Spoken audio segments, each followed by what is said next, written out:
ကယ်တော့ဒီဟာလေးကိုအာယုံစွန်းတွဲဆိုပြီးရည်ရွယ်ထားတာဆိုပေမဲ့အာယုံချိန်ကျော်ရတဲ့အတွက်ကြောင့်မလို့ဘုန်းကြီးကျောင်းတက်သွားရင်းနဲ့ပဲယူသွားလိုက်ရပါတော့တယ်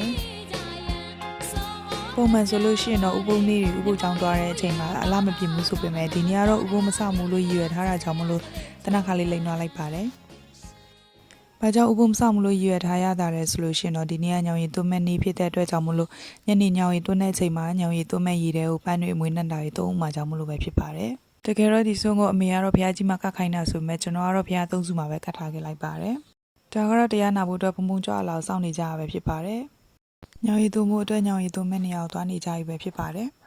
။ဒါကတော့ညောင်ရည်သွတ်မဲ့ရက်ကွက်ကိုရောက်လာပြီပဲဖြစ်ပါတယ်။ညောင်ရည်သွတ်ပွဲကိုရောက်တော့တရားနာမိတဲ့ကြောင့်မလို့တရားနာကြပါတယ်။တကယ်တော့အရင်ရက်ကနည်းနည်းရှုပ်ထွေးထားကြောင့်မလို့လူဒီလောက်စီလိမ့်မယ်လို့ထင်မထားခဲ့ပါဘူး။ကလေးတွေရောလူကြီးတွေပါညောင်ရည်လာတွန်းကြလို့ကြိတ်ကြိတ်တို့စီကနေပြီးတော့ပြောစရာတောင်းကောင်းပါသေးတယ်။ကျွန်တော်တို့ဖွဲ့လဲတရားနာပြီးကြတဲ့လူရှင်မညောင်ရည်သွတ်မဲ့ဆိုပြီးစောင့်နေရင်လည်းနောက်ဆုံးမှပဲတွန်းပြလိုက်ပါတယ်။အဲ့ဒီရက်ကွက်ကဖုံဖုံရောတကမတွေပါအရန်ဖော်ရွေပြီးတော့နောက်နေ့ကိုပါထပ်လာဖို့ဖိတ်ခဲ့ပါသေးတယ်